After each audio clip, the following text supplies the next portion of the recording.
নামাজ পড়ে আসলাম। নামাজে বসে অনেকগুলো কথা মনে পড়ে গেল। ভাবলাম আপনাদের সাথে শেয়ার করলে হয়তো ভালো লাগবে। আমার এই হাসি খুশি চেহারাটা, জানি না আল্লাহ আমাকে চেহারাটা কেমন দিছে, যেমনই দিছে। আমার কাছে আমার চেহারা অনেক ভালো লাগে আমার কাছে। তো এত কিছু আল্লাহ আমাকে দিছে, কিন্তু আমি নিজে ধরে রাখতে পারি নাই, বা কেউ আমাকে ধরতে দেয় নাই।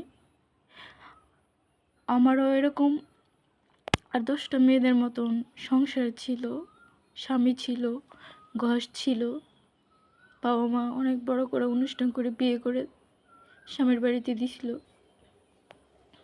সব কিছুই দিয়েছিল। কিন্তু 7 বছর পরে আমার এই সংসারটা টিকে নাই। একটা মেয়ের যদি আল্লাহ সন্তান না দেয়, সেই মেয়েটার নিশ্চয়ই দোষ না। আল্লাহ হয়তো দেয়নি যে কোনো একটা কারণে, কিন্তু আমার কখনো স্বামীর সন্তান ছিল, কখনো চাই নাই বা সন্তানের জন্য। কিন্তু আমার শাশুড়ি, পাড়াপড়শি সবাই বলতো আমি বাঞ্জা, আমি সেটা আমি এটা। মানুষ কত কুটু কথাই না বলছি। 7টা বছর আমি অনেক সহ্য করছি তাদের টর্চার।